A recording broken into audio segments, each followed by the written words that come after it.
আসসালামু আলাইকুম গাইস, আমরা এখন রওনা দিচ্ছি ইমাম সাহেবকে নিয়ে আমাদের মসজিদের জন্য। এই যে আমাদের ভাই মেম্বার রওনা দিচ্ছি। অবশেষে চলে আসলাম পটুয়াখালীতে। এখন আমরা দেখব আমার দিকে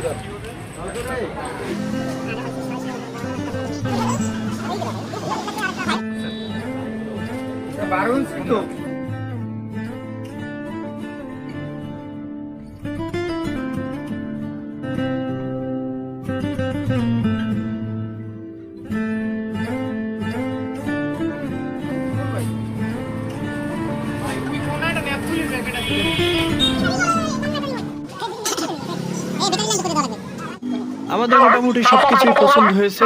এখন আমাদেরকে চেক করে দিতেছে। চেক করা কমপ্লিট। এখন আমাদের প্যাকেটিং চলতেছে। আমাদের ইমাম সাহেব এখন টাকা গুনতেছে।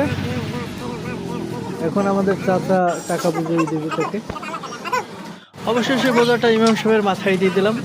তারপরে আমরা আস্তে আস্তে করে বাড়ির উদ্দেশ্যে রওনা দিতে চাইলাম, কিন্তু মাঝখানে কিছু আমাদের খেতে হবে, কারণ ক্ষুধা লেগেছে।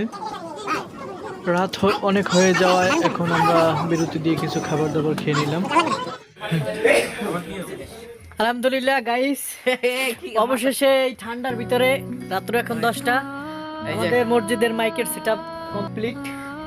এই যে আমাদের এই চাচা, সে আজকে আমাদের জন্য অনেক পরিশ্রম করছে ঠান্ডার ভিতরে। এই যে আমাদের ইমাম সাহেব, ও খুব কষ্ট করছে। সবচেয়ে কষ্ট বেশি আমি করছি, কারণ ড্রাইভটা আমি করছি। আমাদের জন্য এই যে কেউ অপেক্ষা করছিল।